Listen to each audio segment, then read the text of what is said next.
ఈ తెలంగాణ సర్వనాశనం అవుతుంది తెలంగాణ ఇవాళ. ఇలా డబుల్ ఇంజన్ సర్కార్ అంటే అభివృద్ధి ఏందో ఇలా ఆంధ్రప్రదేశ్ చూస్తున్నామని ఇలా చూస్తున్నామా లేదా? డబుల్ ఇంజన్ సర్కార్ వస్తే అభివృద్ధి ఏందో చూస్తున్నాం ఇవాళ. మా తెలంగాణ ప్రజలు కొంచెం ధైర్యాలను పడి ఈ కాంగ్రెస్ అనేది విష వృక్షం అని గమనించలేకపోయారన్న.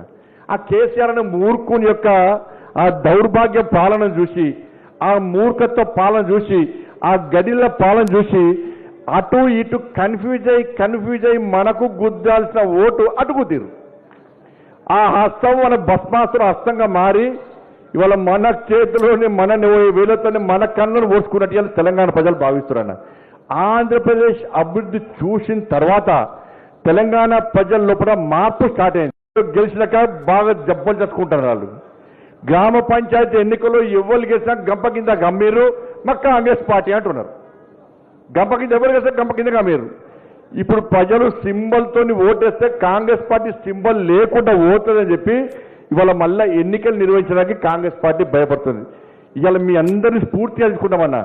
మీరు ఏ కాంగ్రెస్ పార్టీని కూకటి వేలతో పెకిలించి సముద్రం అవతల వడేసిరో ఆ కాంగ్రెస్ పార్టీని తెలంగాణ రాష్ట్రంలో కూకటి వేలతో కాదు, ఏమీ లేకుండా నామ రూపాలు లేకుండా కాంగ్రెస్ పార్టీ గద్దలు బద్దలు కొట్టి ఇవాళ తెలంగాణ రాష్ట్రంలో కూడా ఇవాళ స్వతహాగా భారతీయ జనతా పార్టీ ప్రభుత్వాన్ని పక్కా ఏర్పాటు చేస్తాం.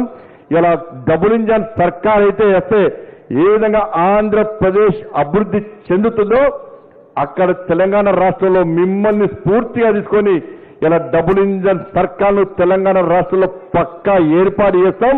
తెలంగాణ రాష్ట్రాన్ని మేము అభివృద్ధి చేసుకుంటాం. ఎందుకంటే ఈ ఆంధ్రప్రదేశ్లో గట్ల ఉండే ఒక మూర్ఖత్వ పాలన ఉండే. నేను చాలా సందర్భాలు చెప్పిన. ఇవాళ గొప్పతనం ఏంది అంటే ఎన్నిసార్లు గెలిచామని కాదు, ఎంతమంది హృదయాలను గెలుచుకున్నామనే విషయం మన ముఖ్యం. అందుకే చంద్రబాబు నాయుడు గారు ఢిల్లీకి వచ్చినప్పుడు నరేంద్ర మోడీ గారిని కలిసి ఆ రోజు నేను సత్యకుమార్ గారు ఢిల్లీలో మేము మాట్లాడుకున్నాం చాలాసేపు. నేను చంద్రబాబు నాయుడు గారితో కలిసి చాలాసార్లు మాట్లాడినాను. ఒకసారి ఇంటికి రమ్మంటే కూడా వెళ్ళినాను. పోయినాక ఏంది సార్ మీ ఆలోచన ఏంది సార్ అన్న. నరేంద్ర మోడీ గారు చాలా గొప్ప మనిషి. నరేంద్ర మోడీ గారు చాలా గొప్ప మనిషి.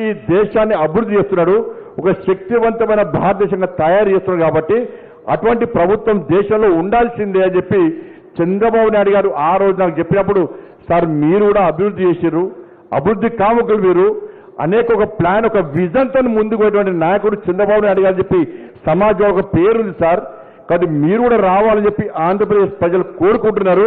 తప్పకుండా మోడీ గారు ఆశీర్వాదంతో మీరు వస్తారని చెప్పి ఆ రోజు ఇద్దరం మాట్లాడుకున్నాం. అదే జరిగిందన్న. మోడీ గారి ఆశీర్వాదం ఈ ఆంధ్రప్రదేశ్ రాష్ట్రంలో తెలుగుదేశం, జనసేన, భారతీయ జనతా పార్టీ ఉమ్మడి ప్రభుత్వం ఈ రోజు ఇక్కడ ఏర్పడడం, ఈ ఆంధ్రప్రదేశ్ రాష్ట్రం అభివృద్ధి చెందడం నిజంగా చాలా అద్భుతం.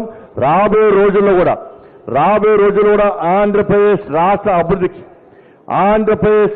అభివృద్ధికి తెలంగాణ రాష్ట్ర అభివృద్ధికి ఈ రెండు తెలుగు రాష్ట్రాల అభివృద్ధి లక్ష్యంగా వాళ్ళ నరేంద్ర మోడీ గారి ప్రభుత్వం ముందుకు వస్తున్నది, మీకు సహకరిస్తున్నది.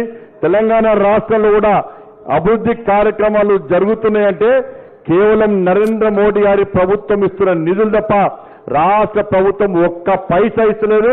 సాక్షాత్తు రాష్ట్ర ముఖ్యమంత్రి రేవంత్ రెడ్డి గారి బహిరంగ సభలో నా తల నరికినా కూడా నా దగ్గర ఒక్క పైసా లేదని చెప్పి సాక్షాత్తు రాష్ట్ర ముఖ్యమంత్రి గారే చెప్పారు. ఇవాళ తెలంగాణ రాష్ట్రం అభివృద్ధి చెందుతుందంటే కేంద్ర ప్రభుత్వ నిధులు తప్ప వేరే కావన్న విషయం వాస్తవం.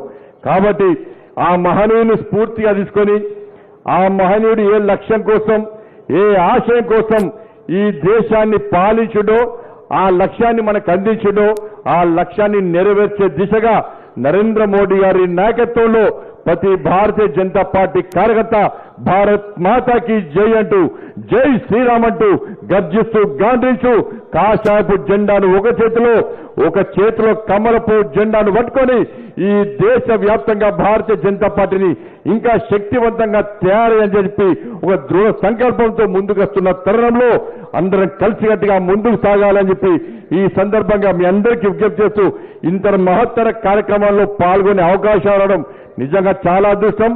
మళ్ళీ చెప్తున్నా, చాలా గొప్ప కార్యక్రమం.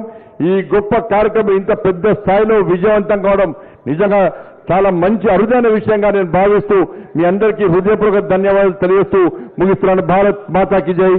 జై శ్రీరామ్.